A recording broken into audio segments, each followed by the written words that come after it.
now I get the opportunity to be the white man. You do, yeah, wow. Okay, there you go. I can see all the freckles. Yeah. Sup? 580. Yeah, we are here. We're drinking some more tea. Does that improve things? Slightly. Okay. We are drinking the 501-7542. 502-7542 is a tea that you and I both got to know decently well over the course of the past year. Yeah. I mean, we did that big episode where we did it. I like it quite a bit. It's definitely in the rotation, and my cake has gotten fairly, quite a bit smaller, all things considered, considering I haven't had it that long. Yep. But the 501 is an interesting batch because it goes for a couple times more than the 502 does. It's very sought after. And I've tried it once, and I have this is the final session I have access to. So we're gonna do the 501, and I've been very curious to see what Denny thinks of it too. Cool. And I think I had the 502 4 days ago, so fairly familiar. So yeah, I had it maybe a week ago or so. Mm-hmm. Yeah, one of my favorites for my kind of like nicer daily teas. Yeah. Cool. And so this one, I bought some teas from my buddy Toby, who is over in Australia, and so he kindly offered to send just a small sample of this, which I have been kind of eager to try just because I've been exploring the 7542 recipe a lot more, and 502 being something I'm familiar with at this point. I was curious to compare. And so I think you did the 502, 503, 504, 501.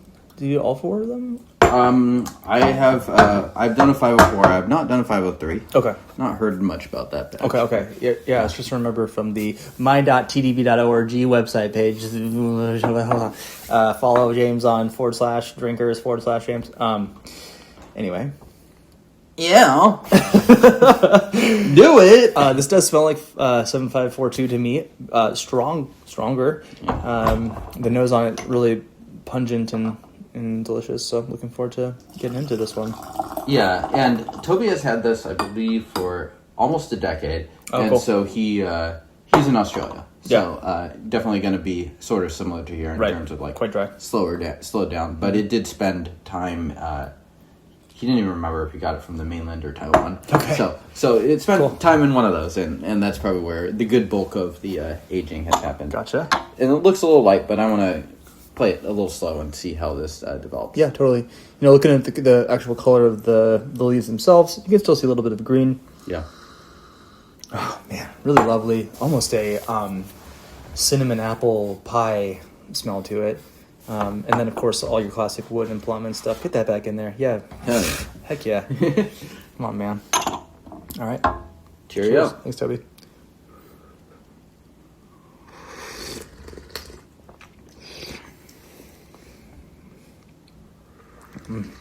Ooh, it has a kind of a juiciness in the maybe 2 beats into this tea.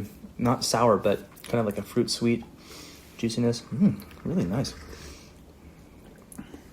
Yeah, it's a lot brighter than the 502 that I have. 100%. I was gonna say there's a little bit of a green nose on the cup, but in the actual in the gaiwan, excuse me, but in the actual cup, I think it's quite bright actually. Yeah. Birchwood, very sweet, not very bitter or stringent at all. I mean, we're pretty early on this one, but yeah, we're definitely early. One thing I am curious about is like one thing I really associate with the 502 is not even necessarily bitterness, but this like really strong, pungent mouthfeel. And the 501 is one of the reasons it's higher priced is it's known to be strong, even stronger. So curious just to find its overall potency level here.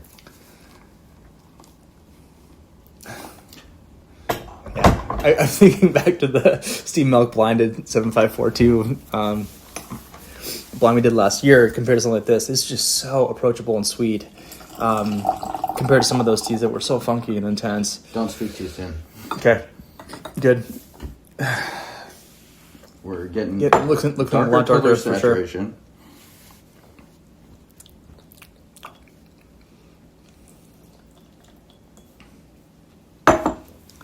And so, in general, for folks who are just tuning in for the first time for some strange reason, these earlier batches are going to be produced earlier in the tea season. Generally, yes. Right. In general, they're going to be maybe a little bit more tippy. I wouldn't necessarily say Okay. that. Yeah. Okay. Yeah, it could depend. I mean, like sometimes, for instance, like Shaguan, the 2005 batches, which I've done a number of in between it, so it's on. I can't quite quit it. There is like a January batch, and that probably presumes that a lot of those leaves were probably not from 2005 harvest if you're doing it Gotcha. in there too. So there's a lot of factors. I wouldn't necessarily assume it's tippier, although that could happen too. Yeah. Well, already much stronger.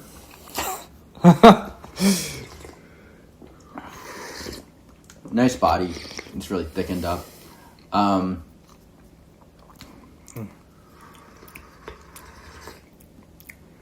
Ooh, okay.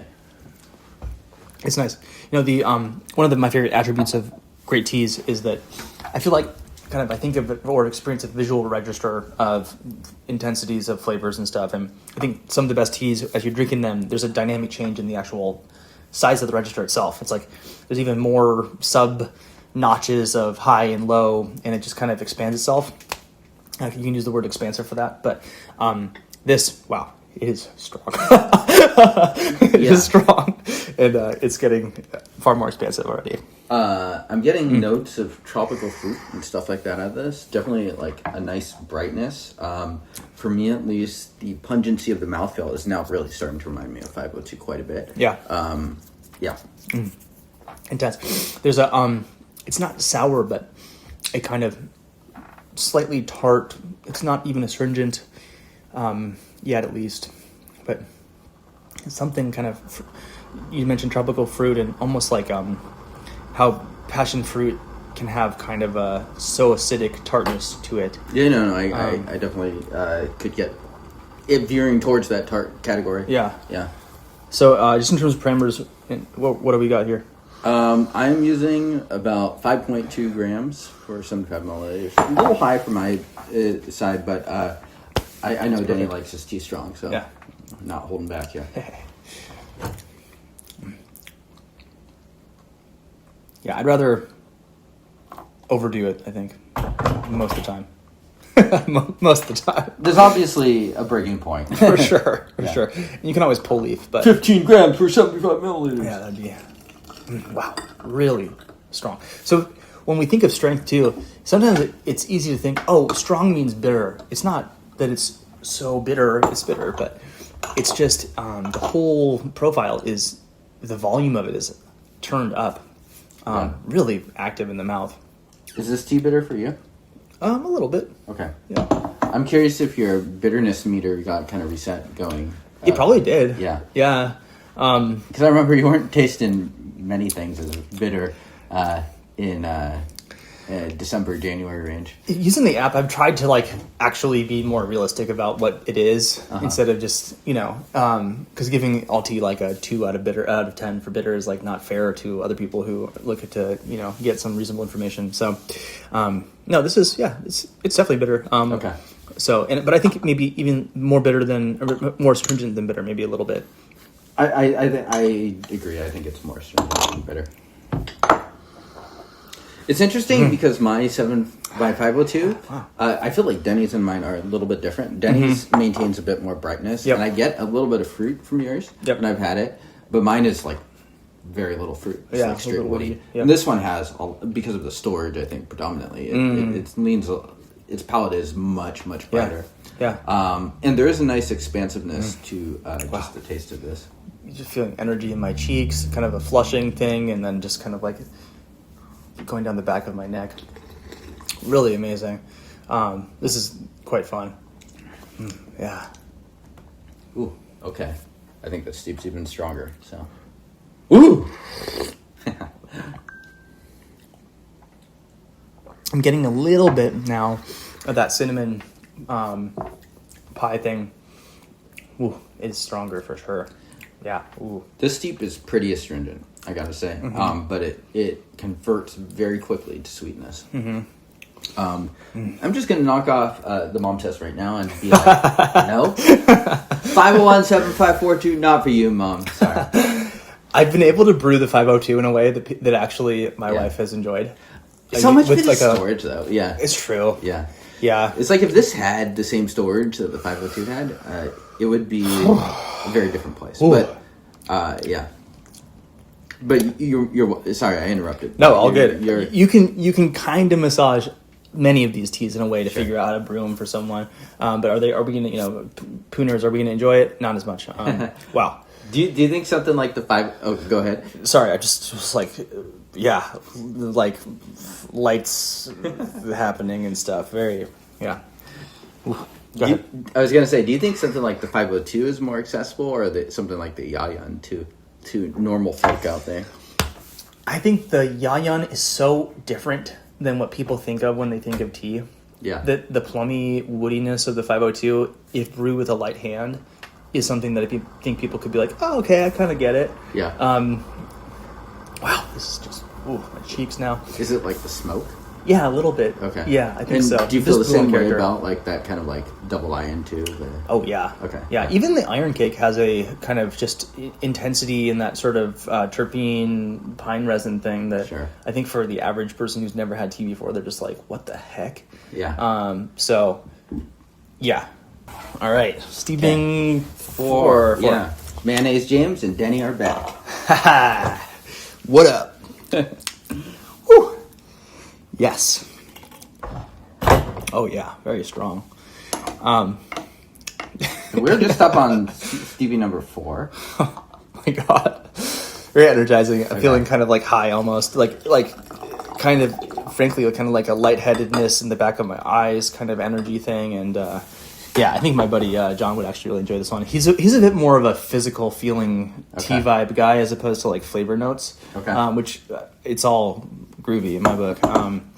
So I think Not groovy in my book. Yeah, right. Yeah, Suck it, John. You're the worst. Okay, so man. I'm taking it that you are feeling this is quite different than the 502 then. It has a fairly different character, I think. Okay. Stronger. Very much stronger. Okay. I'm not getting nearly as much to your point about when we did the 502 comparison for the Denny. So the woodiness on this is definitely there, but compared to the other notes in this tea, it's not nearly as strong on the forefront. The high aspect of this tea, I think, is really apparent. Bright. It's not crisp though. I think your tropical fruit note was solid. Certainly, there's a lot of plum in this, of course. There's some wood too. Yep. Not as woody as the 502. Right. Yeah. Yep. I wouldn't call this, again, I think kind of birchwood or something fairly light in its intensity, but definitely there. So I take it the 501, this tea and the 502 would occupy kind of different drinking niches for you. The 502 you said would be like fancy daily.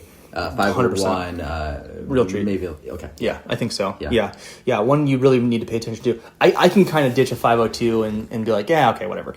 I'm always going to enjoy it, but I don't need to be like sitting there the whole time super focused on it. This tea is pretty attention demanding, very intense.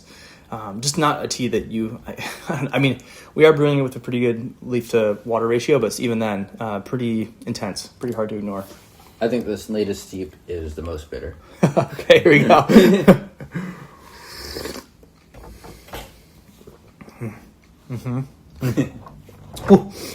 The beginning of it, though, it still has that really wonderful sweetness. Wow, Yeah. It is bitter. A lot of resin and just overall activity. I mean, I guess that says something about this tea strength. It's I mean, like I'm not really brewing this very long, but it's kind of peaking in intensity even on steep 4. Man.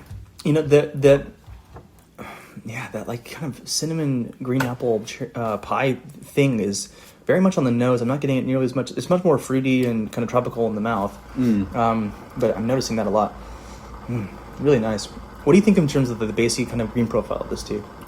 Oh, what about it? Like how much? Is it strong? Is it noticeable? Have we moved away from kind of fermented hay and peat and the diesel and stuff? Are we into that kind of category? It feels kind of like halfway right now, to me at least. Yeah. And I think a lot of that is simply the storage 100%. of this. Yep. Yeah, I agree. It still has a bit of that kind of like punchiness from the base end that I think will mellow out, especially. I think had this been stored in a humid place, it would be quite a bit different. Yeah. Or if it just had kept being stored in Taiwan or or southern China or whatever. I like this profile quite a bit, though, I have to say. So you like this more than, for instance, the 2003 Purple Dayi? At least your experiences with it. Really hard to compare them. Okay. Yeah. I mean, yeah, that one did have quite a bit of green profile on it still. I will say that the salivation effect and the strong mouthfeel here do feel a bit on another level. Whereas the Purple Dayi, I think I could actually drink that semi-regularly. Yeah, hard to compare. And I have too much reference to the 2013 version.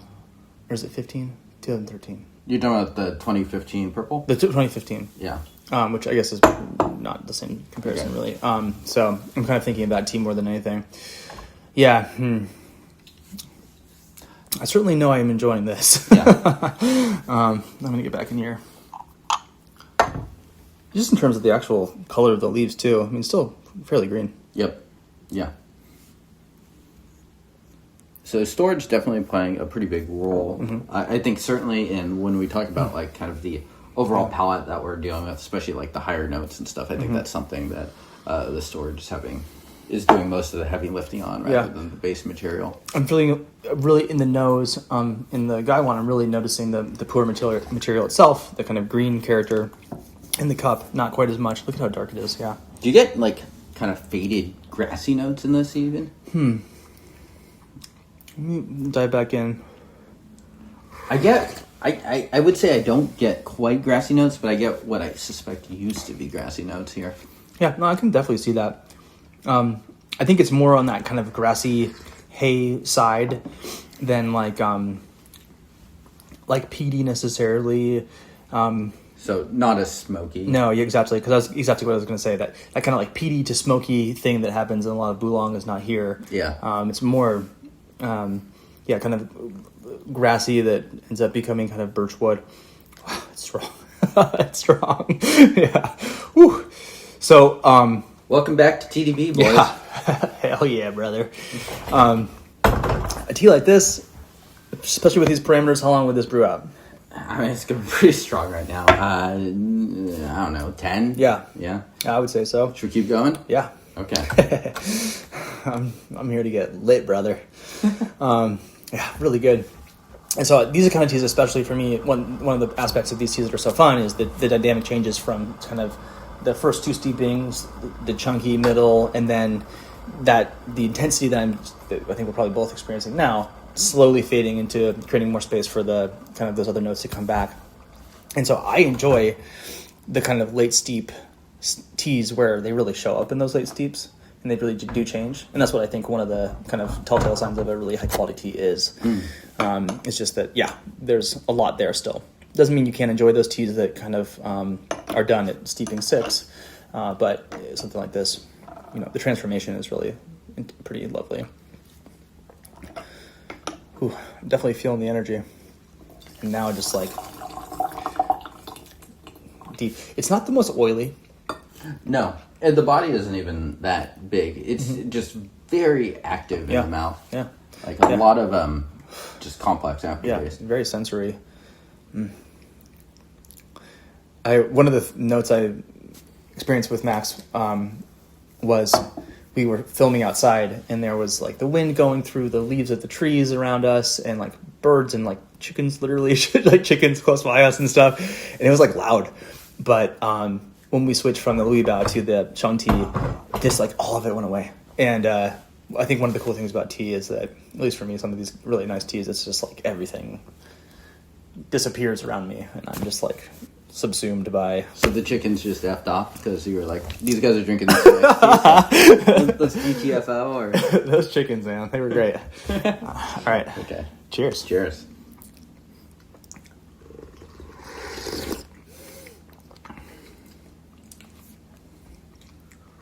Oh, really turning the corner from those really intense bitter flavors to creating a bit more space.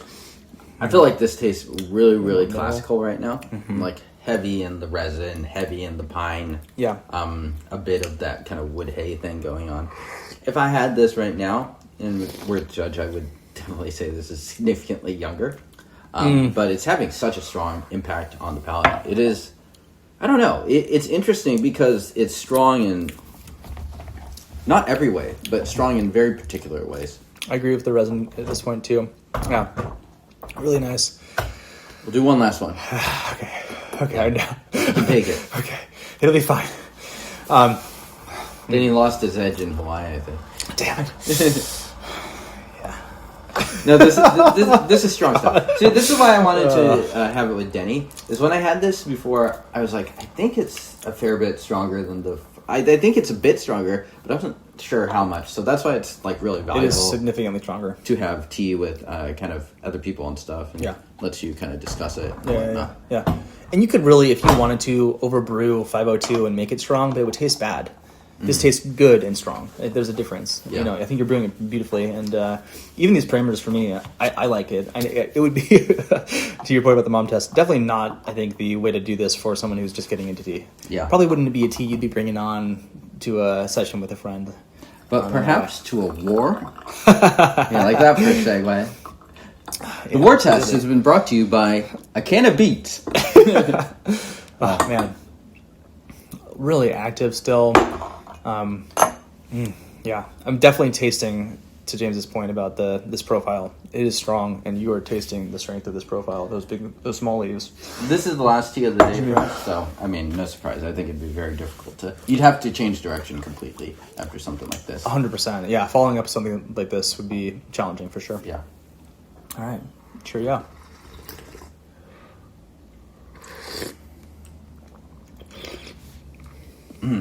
Kind of leaning more into the tobacco side now for me, like tobacco and resin. Yeah, like those leaves are getting a little bit browner.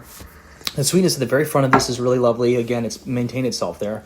And then, it just kind of dives into this like intense lower end, bitter, astringent, very physical tea. And then just sitting with it afterwards, the huigon and all of the softness of the fruit comes, the plum. Really a fun tea. Very dynamic. Yeah, nice. For a factory tea, damn. You know what I mean? Yeah. It's too bad it's not very hard to find and very expensive if you do find it. Thank you, Toby. Yeah. Thanks, dude. Oh my god. Okay. I'm going to go work out after this. Good. Ha! Good workout. Pre-workout. Yeah, holy crap. Thanks for tuning in, everybody. What do we say for how to find this? I don't know. Yeah, it almost has like an anesthetic numbing thing now in my mouth just because my palate's been so shot, I think. Yeah. Subscribe.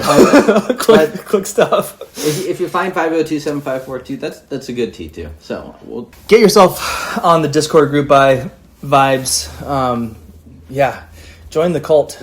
That's all I gotta say. Join the cult. It's fun here, and we all get a little bit silly. So this is definitely a punch drunk tea for me. I'm feeling very good. And before you ask in the comments, Rob, this says Shinjuku Tea Shop. I can tell you're gonna ask all that. Dude, I don't have enough shirts. Anyway, thanks for tuning in. We'll see you guys next time. And until then, Wu-Tang!